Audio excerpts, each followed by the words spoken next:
வாசிங்க. போய்விடும் என்று சொல் என்றான்.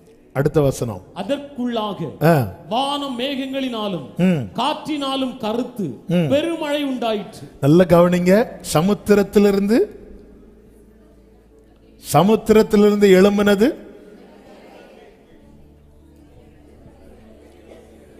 எலியா ஜெபத்தினால எழும்பினது ஒரு உள்ளங்கை அளவு மேகம். ஆனா மேல இருந்து கர்த்தர் கட்டளையிட்டது, அதற்குள்ளாக வானம் மேகங்களினாலும் காற்றினாலும் கருத்து. நம்ம ஜெபம் எல்லாம் இவ்வளவுதான் மொத்தமே. ஆனா கர்த்தர் அந்த ஜெபத்தை கேட்டு செய்ய போகிற கிரியை இருக்கிறதெல்லாம்.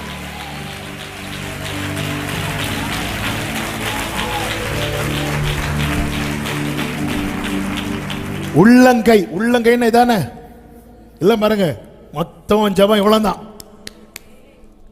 ஹல்லேலூயா. இத கேட்டு அவர் என்னங்க செய்வார்? இந்த இதுக்குள்ள என்ன வைக்க முடியும்? ஒரு கல் தோசை கூட வைக்க முடியாது. மொத்தமே நம்ம ஜெபம் 7 தடவை சாஷ்டாங்கமாய். அது என்ன சொல்லிட்டு மேல போறாரு தெரியுமா? பெருமழை. நம்ம கேட்ட வார்த்தைக்கும் நாம பண்ற ஜெபத்தை வச்சு பார்த்தா என்னப்பா கேக்குது உனக்கு? பெருமழை. ஆண்டவரே, என்னால் ஒன்றும் கூடாது என்னை தந்து க்ளோரே சலமமரே கமமரோ. இப்பதான் அந்த பெருமழையே உண்டாகுது. பெருமழையே இப்பதான் உண்டாகுது. பைபிள் சொல்லுகிறது, ஆகாப் ரதத்தில் ஏறி இஸ்ரேலுக்கு போறதுக்கு முன்னாடியே அதற்குள்ளாக வானம் மேகங்களினாலும் காற்றுகளினாலும் கருத்து பெருமழை உண்டாயிற்று. எதற்குள்ளாக? 44 சொல்லப்பட்டிருக்க ஒரு சிறிய மேகம் எழும்புகிறது. அது எழும்ப ஆரம்பிக்குது. அப்ப இதுவரை எழும்ப விடாத அளவுக்கு ஒரு தடை. ஆனா என்னுடைய பிரேயருடைய ரிசல்ட் என்ன தெரியுமா? இது எழும்பும். என் ஜெபம் தூபம் போல எழும்பும். அது எழும்ப ஆரம்பிச்சுன்னா 6 தடவை பார்த்துட்டு எலியா மட்டும். அதனால கம்பேர் பண்ண கூடாது. நான் அதுக்கு ஜெபம் பண்ண உடனே கிடைச்சிட்டு இதுக்கு கிடைக்கல, அதனால நான் ஜெபத்தை விட்டோம். எங்க ரேமா இருக்குல்ல, ஆண்டவர் என்ன சொல்லி அனுப்புவார்? நீ உன்னை ஆகாபுக்கு காண்பி, நான் தேசத்தில் மழையை கட்டளையிடுவேன். அதனால அந்த வேர்டு அவருக்கு ஒலிச்சுட்டே இருக்கு. அதனால காது எப்படி கேக்குதுன்னா பெருமழை இறைச்சல். போன் பண்றாங்க வெளிநாட்டில இருந்து நமக்கு வேண்டியவங்க, நாங்க நாளைக்கு காலையில வந்துருவோம் சொல்றாங்க. நமக்கு அடுத்த நாள் காலையில் எந்த வண்டி போனாலும் நம்ம காதல் எப்படிதான் கேட்கும் தெரியுமா? அவங்க வந்துட்டாங்க. எலியா காதல் அப்படிதான் கேக்குது. ஆகாவே எல்லாம் ரெடி ஆகிக்கோங்க, பெருமழை இரைச்சல் கேட்கிறது அப்படிங்கிறார். இன்னும் மழையே உண்டாகல, இன்னும் ஒன்னும் உண்டாகல, ஆனா கேக்குது. போய் அதே மாதிரி என்னை கேளும். அதான் முதல் விஷயம். இப்படி ஜெபம் பண்ண ஆரம்பிக்கும் போதே அவன்கிட்ட போய் நீ போய் பாரு அப்படிங்கிறார். ஆமென். என்ன சொல்ற? முதல் விஷயம். ஓகே, கவனிங்க. முதல் விஷயம் பாரு. அவன் சொல்ற ஒண்ணுமே இல்லை. நம்முடைய ஜெபத்துக்கு பதில் உடனே கிடைத்ததும் நம்மை சூழ்ந்திருக்கிறவர்கள் அறிவார்கள். நம்ம ஜெபத்துக்கு பதில் கிடைக்காததும் அறிவார்கள். ஆனா உங்க காதுல அந்த பெருமழை கேக்குதா? எது பெருமழை? வார்த்தை. அது மட்டும் ஸ்டாப் ஆயிட்டுனா உங்களால ஜெபம் பண்ண முடியாது. எலியா கிட்ட திரும்ப வந்து சொல்லல, நான் மழையை தருவேன். ஆனா நமக்கு ஸ்டாப் ஆயிரும் தெரிஞ்சு கர்த்தர் திரும்ப சொல்லிட்டு இருக்கிறார்ல. திரும்ப பைபிள் திறந்தா அதான் வருது, யூடியூப் ஆன் பண்ணா அதான் வருது, சர்ச்சுக்கு வந்து உக்காந்தா அதுதான் வருது, படுத்து சொப்பனத்திலையும் அதுதான் வருது. நான் என்ன ஆண்டவரே பண்ண?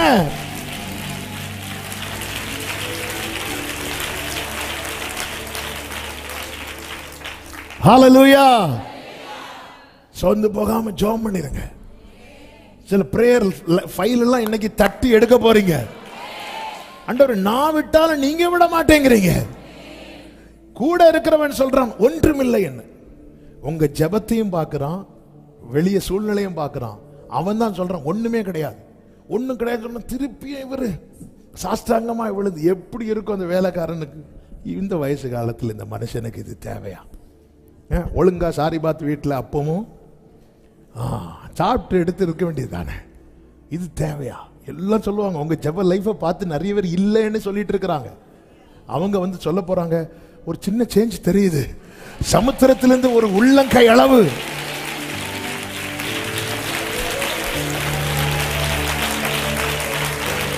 ஆமென். நீ நன்மையை அனுபவிக்க கூடாது என்பதிலே சத்துரு மிகவும் கவனமாயிருக்கிறான். ஆனா உன்னை கர்த்தர் தொடர்ந்து ஜெபிக்க வைத்து அந்த நன்மையை சுதந்தரிக்க வைப்பதே தேவனுடைய சித்தமாயிருக்கிறது. இயேசு இந்த பூமியில வந்து செய்த ஊழியத்துல பெரிய ஊழியம் எது சொல்லுங்க, குயிக்கா சொல்லுங்க.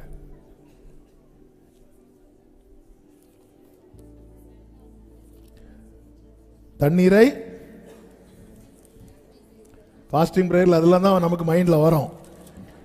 அப்போ தண்ணீர் ரசம் ஆறுது, அப்புறம் பஸ்கால நைட்டு மட்டன் சாப்பிட்டது, இதெல்லாம் வரும். இயேசு செய்த ஊழியத்தில் பெரிய ஊழியம் என்ன தெரியுமா? சிலுவை. சிலுவை. அந்த சிலுவையில் அவர் அதான் பெரிய மினிஸ்ட்ரி. மீதி எல்லாம் ஒரு நன்மை செய்கிறவராக சுற்றி தெரிந்தார். அவர் செஞ்ச நன்மையெல்லாம் சொல்லுங்க, சும்மா எதை டக் டக் சொல்லுங்க. அவர் செஞ்ச அற்புதத்தெல்லாம் சொல்லுங்க. குருடரின் கண்களை, அடுத்து லாசருவை உயிரோடு எழுப்பினார். எலியா ரூம்ல ஒருத்தனை தூக்கி போட்டாங்க, அவன் உயிரோடு எழுப்பினானா? எலிசாவின் எலும்பை கொண்டு கல்லறைக்குள்ள போட்டாங்க, என்னாச்சு? வேற அற்புதம், தண்ணீர் ரசமாச்சு. மோசே கோலை வச்சு அடிச்சதும் தண்ணீர் எதாச்சு? வேற அற்புதம். அப்போ 5 அப்போ 5000க்கு அதிகமா வந்துச்சு. சாரிபாத் வீட்டில் கொஞ்சம் மாவு எண்ணெய் இருந்துச்சு. பஞ்சகாலம் முழுவதுக்கும் வேற அற்புதம். கடல் மேல நடந்தார். மோசே தலைமையில ஜனங்கள் கடலை பிரிச்சு. அவ எதுக்கு இதை சொல்றேன்? அதெல்லாம் செஞ்சது யாரு? எலியா மோசே கிடையாது, இவர் தான் செய்யறாரு. ஆனா இதை செய்யறதுக்கு அவர் வர வேண்டிய தேவையில்லை. இதெல்லாம் அங்கிருந்தே செஞ்சார். அங்கிருந்தே மோசே வச்சு செஞ்சார், எலியா வச்சு செஞ்சாரு. ஆனா ஒரு காரியம் செய்யறதுக்கு அவரை தவிர வேற ஆளே கிடையாது.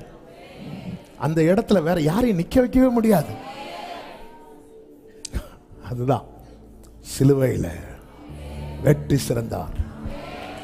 ஆனா கவனிச்சிங்கன்னா தெரியும், அந்த ஒரு காரியத்தை நிறைவேற்ற இயேசுவின் ஜெபம் இருக்குல்ல. எபிரேயர் 5வது அதிகாரம் அதனுடைய 7வது வசனத்திலே சொல்லப்பட்டிருக்கிறது, அவர் மாம்சத்தில் இருந்த நாட்களில். இந்த வேர்டை நல்லா கவனிக்கணும். அவர் மாம்சத்தில் எவ்வளவு நாள் இருந்தார்? 33 வருஷம். அப்ப இங்க ஃபர்ஸ்ட் என்ன மென்ஷன் பண்ணி இருக்கு தெரியுமா? அவர் மாம்சத்தில் இருந்த நாட்களில். இனி வாசிங்க. தம்மை மரணத்தினின்று ரட்சிக்க வல்லமை உள்ளவரை நோக்கி பலத்த சத்தத்தோடும் கண்ணீரோடும் விண்ணப்பம் பண்ணி வேண்டுதல் செய்தார் என்று சொல்லப்பட்டிருக்கிறது. நம்ம எங்க ஜெபம் பண்ணி இருப்பார்? இத எப்படி ஜெபம் பண்ணி இருக்கிறாரா? பலத்த சத்தத்தோடும் சத்தம் போட்டு கத்தி இருக்கிறார், அப்பாடு கத்தி இருக்கிறார். எங்க கத்தினார்? கெத்செமனேல கத்தின பேதுருக்கு எப்படி தூங்க முடியும்?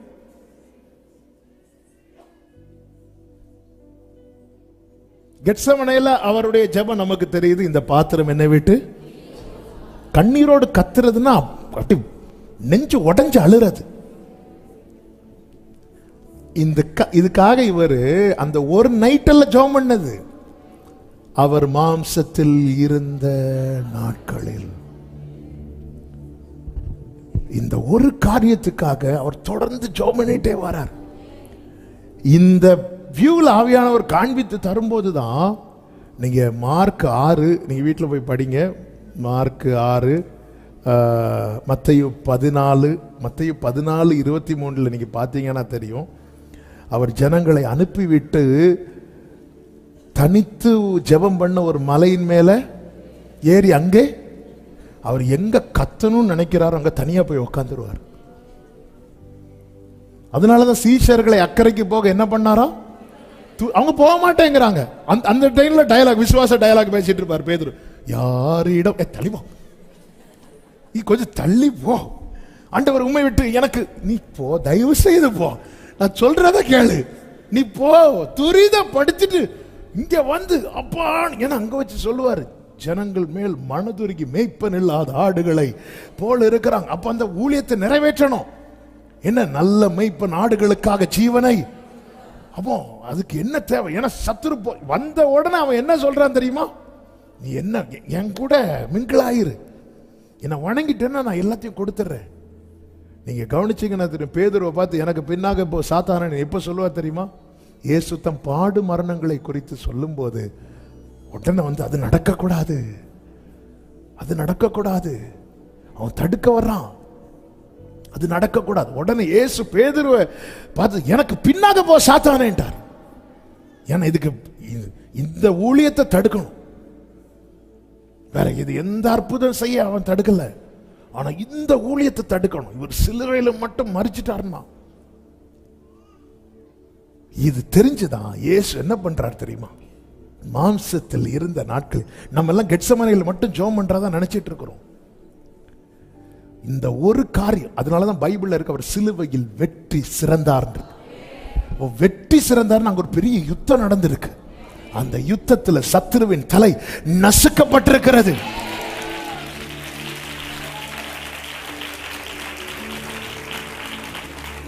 நம்ம எல்லாம் நாளைக்கு எக்ஸாமுக்கு இன்னைக்கு படிக்கிற ஆட்கள். அதனாலதான் மார்க் நம்மளை பார்த்து சிரிச்சிட்டு இருக்கு. அப்படி சிரிக்கும், அந்த ரிப்போர்ட்டை பார்த்தாலே நம்மளை பார்த்து சிரிக்கும். நீதான் அது, வா. இயேசு மாம்சத்தில் இருந்து அவருக்கு கத்த திடீர்னு அதை நினைப்பாரு. நீங்க பைபிள் படிச்சா அந்த கரெக்ட் பிக்சர். யோவான் 12 நினைக்கிற எடுக்க வேண்டாம். திடீர்னு ஆவியில கலங்குவார். அவர் அப்படி ஆவியில கலங்குவார். இந்த மாதிரி எல்லாம் வரும்போது தள்ளு தள்ளு போ, உடனே போயிடுவார். போய் அப்பான்னு கத்துவார், அப்பான்னு கத்துவார். அதனாலதான் இருட்டோடு இருட்டா எழுந்து போய் ஜெபித்தார் என்று மார்க் 1:35 இருக்கிறது. லூக்கா 6:12 அவர் ஜெபம் பண்ணும்படி ஒரு மலையின் மேல் ஏறி ராம் முழுவதும் தேவனை நோக்கி ஜெபம் பண்ணி கொண்டிருந்தார் என்று இருக்கு. பிரியமான கர்த்தருடைய பிள்ளைகளே, சில காரியங்கள் ரொம்ப சவாலா இருக்கும். ஆனா நாம் அதை தாண்டி மேற்கொள்ளும் போது அதனால் கிடைக்கிற ஒரு அறுவடை என்பது அது என்ன சொல்ல, புரியும்படி சொல்றேன். யோபு எத்தனை தலைமுறை கண்டான் தெரியுமா? எத்தனை அவன் சோதனை முதல் தலைமுறையில் அவன் சோதிக்கப்பட்டான்ல. ஆனா ஆசீர்வாதத்தை எத்தனை தலைமுறை பார்த்தான் தெரியுமா? 4 தலைமுறை. ஹல்லேலூயா. சில போராட்டமான சூழ்நிலையில கர்த்தர் உங்களை தொடர்ந்து ஜெபிக்க வைத்து அதை மட்டும் நீங்க தாண்டி ஜெயிச்சிட்டீங்கன்னு வைங்களேன், உங்கள் கண்கள் பார்க்க போகிற நன்மை என்பது. ஹல்லேலூயா, ஹல்லேலூயா. அதனாலதான் ஆண்டவர் நீ ஜெபத்துல விழித்திரு அப்படிங்கிறார். விழித்திரு, ஜெபத்துல விழித்திரு. அதை தாண்டினதுக்கு அப்புறம், அதை தாண்டது வர ஆண்டவர் சொல்றாரு, நான் என்ன சொல்லுவேன்? இந்த பாத்திரம் என்னை விட்டு நீங்கட்டும்னு சொல்லுவேனா? இல்லை, நான் இதற்காக தானே இந்த வேலைக்குள்ள வந்தேன். ஆண்டவரே உங்க நாமத்தை மகிமைப்படுத்துங்க. அவர் மகா சத்தத்தோடு விண்ணப்பம் பண்ணாராம் தன் மாம்சத்தில் இருந்த நாட்களில். அப்போ லாசருவுக்கு சுகத்தை கொடுக்கணும், அந்த இடத்துல ஜெபம் பண்ணி சுகத்தை கொடுக்கிறார். அப்பத்தை பெருக பண்ணணும், அந்த இடத்துல இருந்து அப்பத்தை உயர்த்தி பிரைஸ் பண்ணி பிளஸ் பண்றார். எல்லா இடத்துலையும் இப்படி பார்க்கிறார், இப்படி கை வைக்கிறார், நடக்குது. ஆனா இந்த சிலுவை மரணத்துக்கு மட்டும் அவர் ஒரு நாள் ஜெபம் பண்ணல. தன் மாம்சத்தை எவ்வளோ நாள் ஜெபம் பண்ணி இருக்கிறார், எவ்வளவு நாள் எடுத்திருக்கிறார். ஏன்னா அந்த போராட்டம் சாதாரணமான போராட்டம் கிடையாது. ஏன்னா அவர் வெறும் இந்த மாம்சத்தில் நாம் இருக்கும்போது இந்த உலகம் பொல்லாங்கனுக்குள் கிடக்கிறது. அவன் பல விதங்களிலே வந்து போராடுவான். எனவேதான் வேதம் சொல்லுகிறது, ஆபத்து காலத்தில் நீ சோர்ந்து போவாயானால் உன் பலன் குண்டிட்டு குறுகிட்டு அந்த இடத்துல நீ சோர்ந்துடக்கூடாது. அதனாலதான் ஜெபம் பண்ணணும். கர்த்தர் உணர்த்துற காரியத்துக்கு ஜெபம் பண்ணிட்டே இருக்கணும், ஜெபத்துல விழித்திருக்கணும். இயேசு இந்த அடிச்சுவோட நமக்கு முன்னாடி ஸ்ட்ராங்கா வச்சுட்டு போயிட்டார். உனக்கு அழணுமா, போய் அப்பா சமத்துல தனியா போயிருந்த அழு. எல்லாரையும் பேதுருவெல்லாம் எங்க போனாலும் கூட்டிட்டு போவார். எவ்வளவு வீட்டுக்கு 3 பேரை கூட்டிட்டு போறார். மலைக்கு ஒரு வாட்டி ஜெபம் பண்ணும்போது இந்த 3 பேரை கூட்டிட்டு போறார். 12 பேரை எல்லா இடத்தையும் கூட்டிட்டு போவார். இந்த 3 பேர் இன்னும் ஸ்பெஷல்.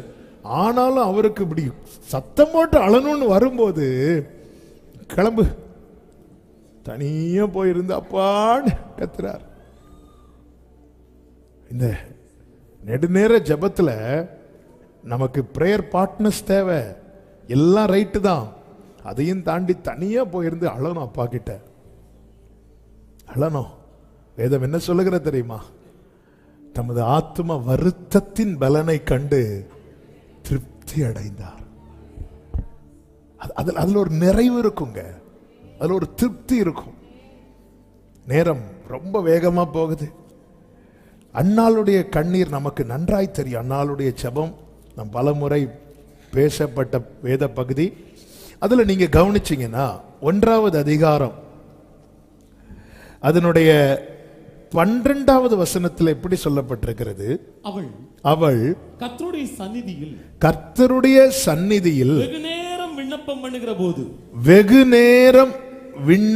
பண்ணுகிற போது ஏலி அவள் வாயை கவனித்துக் கொண்டிருந்தார். என கடந்த நாட்களில் என்னோட மினிஸ்ட்ரி பண்ண ஒரு வார்த்தை இது. ஏன் ஏலி கவனித்தான் என்று சொல்லப்பட்டிருக்குன்னா, நமக்கு தெரியும் அவளுக்கான ரேமாவை கர்த்தர் யார் வாயில வச்சிருக்கிறார்? ஏலியின் வாயில வச்சிருக்கிறார். அவள் எப்பொழுது கவனிக்கப்பட்டால் தெரியுமா? கர்த்தருடைய சந்நிதியில் வெகு நேரம் விண்ணப்பம் பண்ணுகிற போது.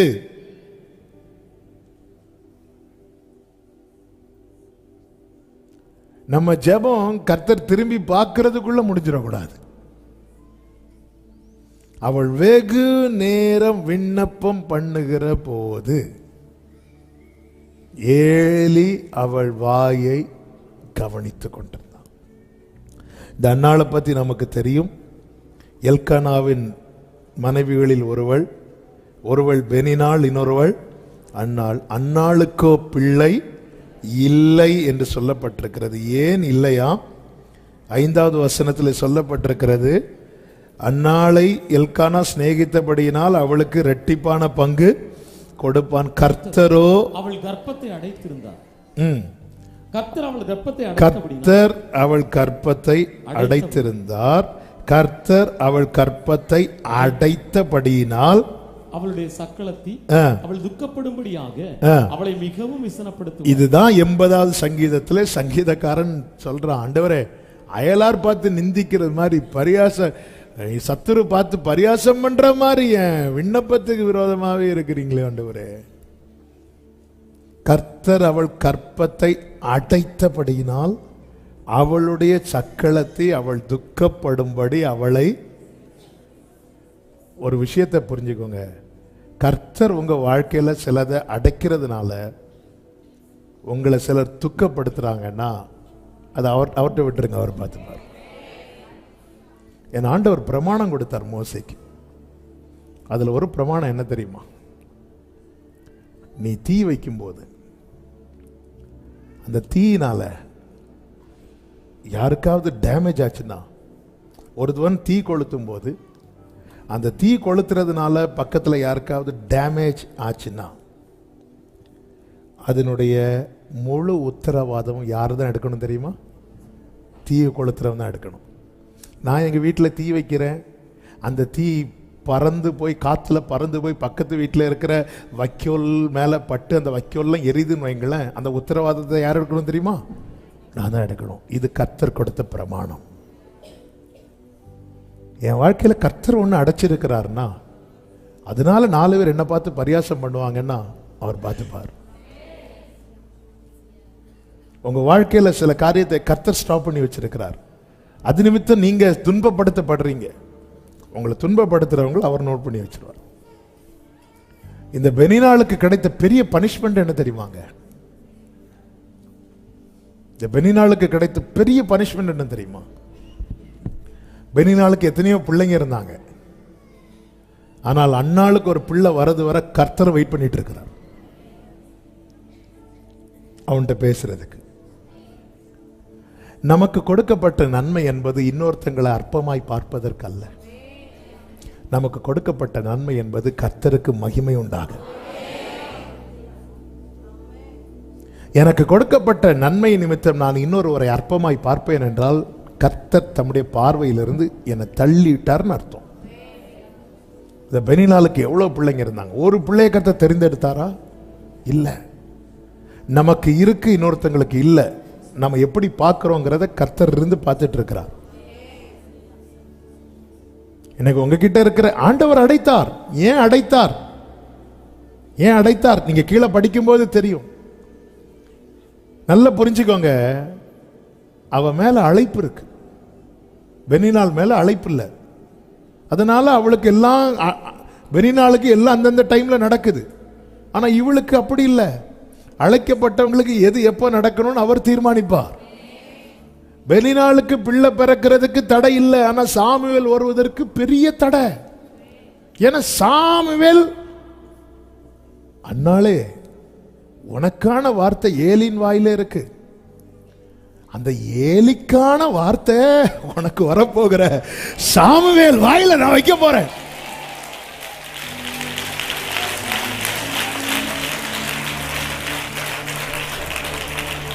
சாமுவேல்ட அன்னாளுக்கான ரேமா யார் வாயில இருக்கு?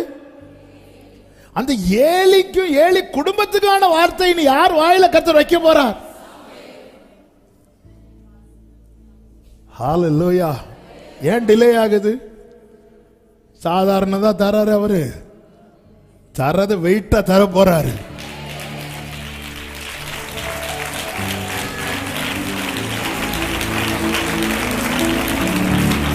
உங்க கைகள் கூறுகவில்லை, உம்மால் கூடாததெதுவும். ஆமென். உங்க கைகள் ஷலபபம் ரோலமம்ரே க்ளோரி உம்மா. ஆமென். உம்மால் அந்த வசனம், அந்த ரெஃபரன்ஸ் தான் தேடிட்டு இருந்தேன். யாத்ராகமம் 22:6 இந்த அக்கினி, அந்த உத்தரவாதம் சொன்னேன் அல்லவா, அந்த வசனம் உங்க பலனுக்காக இதை நான் ஒரு விஷயம் கூட சொல்லுகிறேன். அக்கினி எழும்பி முள்ளுகளில் பற்றி தானிய போரையாவது விளைந்த பயிரையாவது வேற எதை எரித்து போட்டதே. ஆனால் அக்கினியை கொளுத்தினவன் அக்கினி சேதத்திற்கு உத்தரவாதம் பண்ண வேண்டும். அவ்வளவுதான். அப்ப என் வாழ்க்கையில கர்த்தர் ஒரு அக்கினியை வைக்கிறார்னு வைங்கள, அழிந்து போகிற பொன் அக்கினியினால் சோதிக்கப்படும். அதை பார்க்கிலும் அதிக விலையேறப்பட்டதாக இருக்கிற உங்கள் விசுவாசம் சோதிக்கப்பட்டு. என் வாழ்க்கையில கர்த்தர் ஒரு வாசலை அடைக்கிறார். அந்த வாசலை அடைச்சதுனால எனக்கு சில நஷ்டங்கள் வருது, எனக்கு சில காரியங்கள் இழப்பு வருது, அவமான நிந்தை வருதுன்னா அவர் உத்தரவாதம் எடுப்பார். அவர் தானங்க இந்த பிரமாணத்தை கொடுத்தார். அவர் தானங்க பிரமாணமே. யோபுவின் வாழ்க்கையில கர்த்தர் அனுமதித்ததுனால தானே எல்லாமே போச்சு. உத்தரவாதம் எடுத்தாரா இல்லையா? ஒன்னும் குறையாம. என்ன 500 போச்சா 1000, 10,000 போச்சா 20,000. என் வாழ்க்கையில கர்த்தர் ஒன்றை அனுமதிக்கிறார் என்றால் அவர் உத்தரவாதம் எடுப்பார். நம்புறவங்க நல்ல கைகளை தட்டி ஆமென். ஹalleluya. இனி நேர அன்னாளுக்கு வாங்க. ஆமென். இங்க என்ன சொல்லப்பட்டிருக்கு தெரியுமா? கர்த்தர் என்கிட்ட பேசின வார்த்தையை நான் அப்படியே சொல்றேன். இந்த எல்கானா அன்னாளை சிநேகித்தபடியால் அவளுக்கு என்ன கொடுப்பானா? மற்றவங்களுக்கு கொடுத்ததை விட ரெட்டிப்பானதை கொடுப்பான். அந்த வசனத்துல தான் சொல்லப்பட்டிருக்கும், கர்த்தரோ அவள் கற்பத்தை.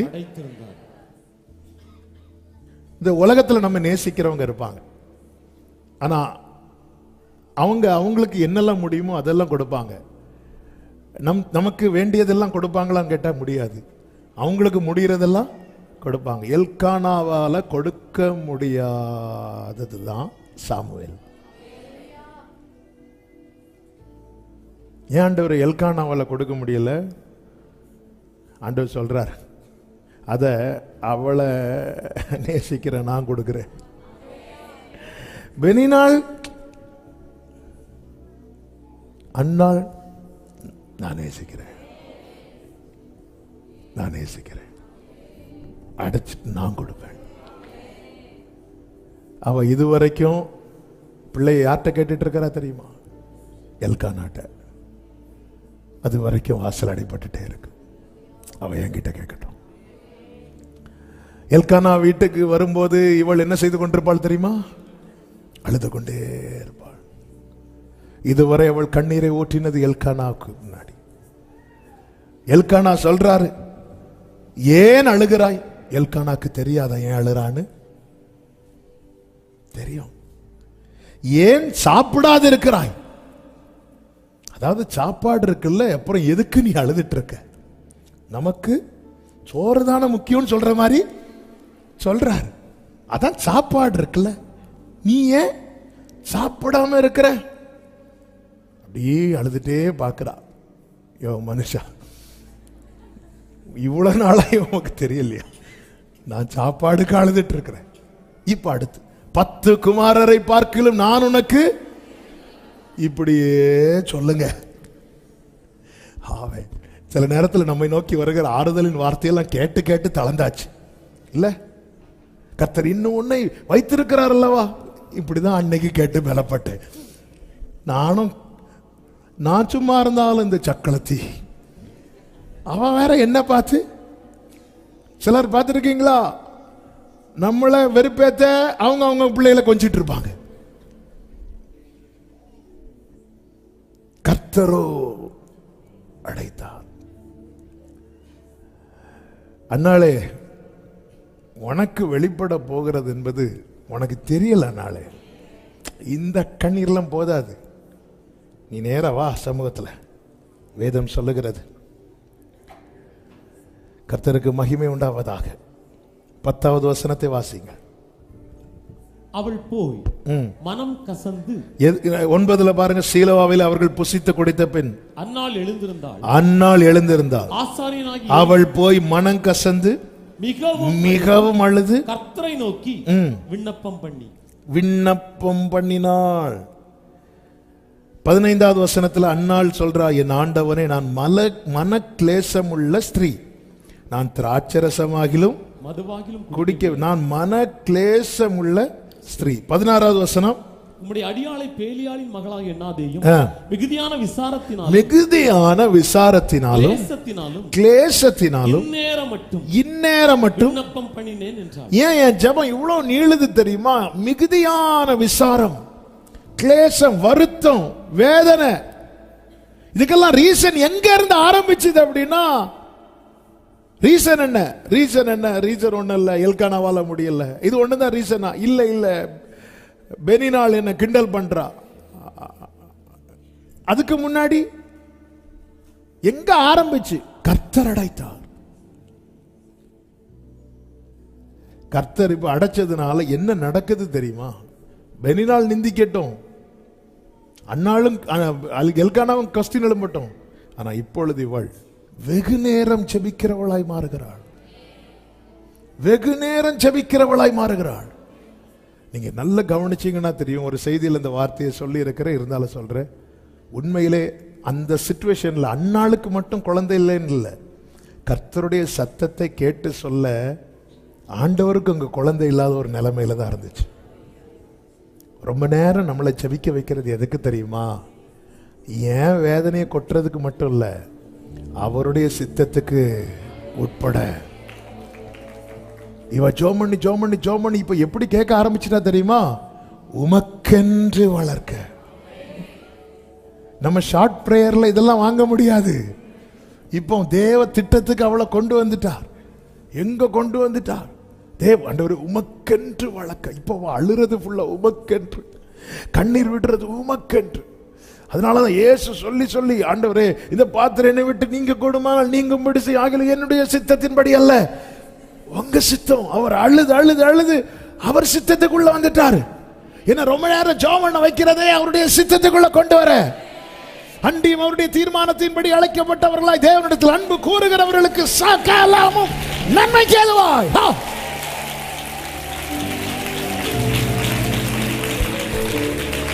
என் காரியம் வாய்க்கப்பட நான் ரொம்ப நேரம் ஜெபம் பண்ணணும்னு அவசியம் இல்லை. ஆனா நான் கேட்கிற காரியத்துக்குள்ள தேவனுடைய ஒரு பெரிய திட்டம் இருக்கிறதானால் நான் ஜெபம் பண்ணி தான் ஆகணும். ஹல்லேலூயா. எகிப்திலே யோசேப்பு உயர்த்தப்படுவதற்கு பானபாத்திரக்காரன் வெளியே போனதும் சொன்னாலே சான்ஸ் கிடைச்சிருக்கும். ஏன்னா ஒருவன் 2 பேர் இருந்தாங்க, ஒருத்தனை தூக்கில் போட்டாங்க. இந்த பானபாத்திரக்காரன் மட்டும் போய் ராஜா கிட்ட பேசினா ஃபேவர் கிடைச்சிருக்கும். ஆனா டிலே ஆகுது. யோசேப்புக்கு ஜாப் டிலே ஆகுது. யோசேப்பே உன் வயிறை நிரப்புறதுக்கு உன்னை உயர்த்துறதுக்கு இந்த டிலே பிரச்சனை இல்லை யோசேப்பே. ஆனா உன்னை நான் வைக்கிறதுனால தேசமே ஆசீர்வதிக்கப்பட போகிறது. தேவ திட்டம் பெருசு, தேவ திட்டம் பெருசு. நம்ம ஜாப் எதுக்குங்க தேடுறோம்? ஆண்டவரே சில சொல்லுவாங்க தெரியுமா, இந்த 10th mark full first mark வாங்கி 12th ஃபர்ஸ்ட் மார்க் வாங்கினதும் பேட்டி கேட்பாங்க, என்ன ஆக போறீங்க? நான் இதாகி மக்களுக்கு சேவை செய்ய போறேன். அப்படி சேவை செஞ்சு ஒருத்தரையும் பேட்டி மட்டும். ஏன்னா யாரை சொல்லி கொடுத்துருப்பாங்க, கேட்டா என்ன சொல்லணும்? முதலாவது பெற்றோருக்கு நன்றி, 2வது டீச்சர் பார்ப்பாங்க, சொல்லிருமா தயவு செய்து எல்லாருக்கும் நன்றி, நான் இதாகி நான் சேவை செய்ய போறேன், அது செய்ய, எல்லாம் சொல்றதெல்லாம் எல்லாரும் சொல்லுவோம். ஆனா படிச்சு முடியும் போது எப்படியாவது ஏதாவது ஒரு ஜாபு கிடைக்காதா, ஸ்டடி லோன் அடைக்க வேண்டி இருக்கு. நம்ம இதே யோசேப்பே ஜோமண்ணி காத்திருந்து போர்த்திபாரன் வீட்டு அந்த வேலை கூட வேண்டாம் தூக்கி போட்டுட்டு வந்து கடைசியில் ஒரு கட்டம் வந்தோன்னு பானை பாத்திரக்காரன்ட்ட போய் பயோடேட்டா கொடுக்குறாரு. ரெசியூமை கொடுத்து, நீ வாழ்ந்திருக்கும் போது உனக்கு வேலை கிடைக்கும் போது ஏதாவது சொல்லி எடுத்து. ஆமென். அவனோ மறந்தான்.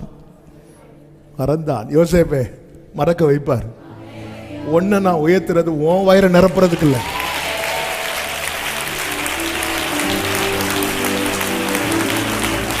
ஆமென் சொல்லுங்க பார்க்கலாம். கிரகிக்க முடியாத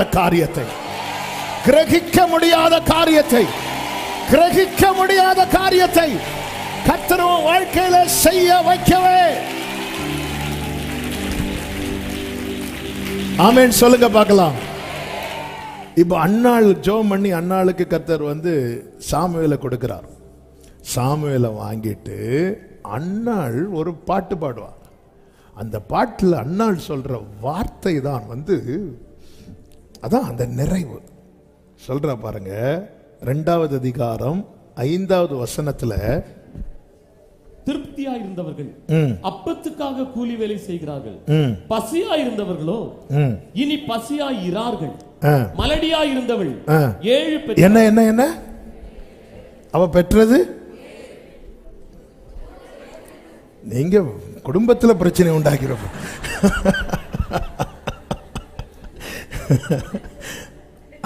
அவ பெற்றது, ஆனா அவ சொன்னது 7ன்னு என்ன தெரியுமாங்க? அந்த நிறைவு. பெனினாளுக்கு நிறைவு வரல. அதனால இன்னொருத்தைய பார்த்து ஒருத்தங்க இன்னொருத்தங்களை அற்பமா பார்க்கறது, இதை கிண்டல் பண்றது, பரியாசம் பண்றதுக்கு ரீசன் என்ன தெரியுமா? அவங்களுக்கு எவ்வளவு இருந்தாலும் என்ன இல்லை. அதான் திருப்தியா இருந்தவர்கள் அப்பத்துக்காக கூலி வேலை செய்யறாங்க. இந்த எல்கானா அன்னாளுக்கு அவளுக்கு கொடுத்ததை விட எக்ஸ்ட்ரா ஒரு லெக் பீஸ் வச்சு கொடுத்துட்டாரு. அவ இங்க ஒரு பிள்ளை, இங்க ஒரு பிள்ளை, காலில் ஒரு பிள்ளை, கையில ஒரு பிள்ளை, 10 பிள்ளைகளை பார்க்கிலும் எல்லாம் வச்சு, ஆனாலும் திருப்தி இல்லை. அந்த லெக் பீஸ் அவளுக்கு வச்சா பாரு. திருப்தி இல்ல, எவ்வளவு கொடுத்தாலும் திருப்தி இல்ல. ஆனா உன்னை ரொம்ப வெயிட் பண்ண வச்சுட்டு ஒன்னு தருவாரு பாரு.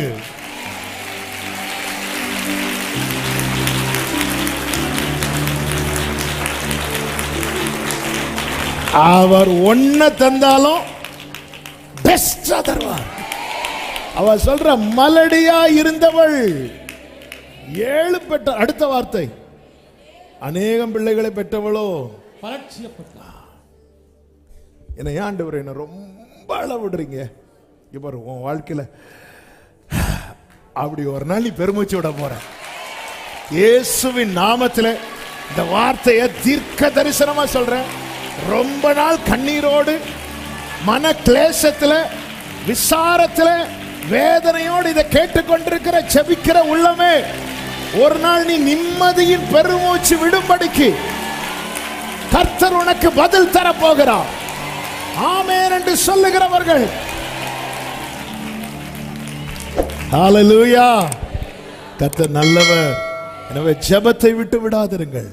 தொடர்ந்து ஜெபம் பண்ணுங்க. சொந்து போகாம ஜெபம் பண்ணுங்க. இடைவிடாமல் ஜெபம் பண்ணுங்க. கர்த்தர் நல்லவர். உங்கள் ஜெபத்துக்கு அவர் நிச்சயம் அவர் தர பதில் எப்படி இருக்கும் தெரியுமா? வேதம் சொல்லுகிறது, நெடுநாள் காத்திருத்தல் இருதயத்தை இளைக்க பண்ணும், ஆனா விரும்பினது வரும்போதோ ஜீவ விருட்சம் போல இருக்கும். நல்ல கையை தட்டி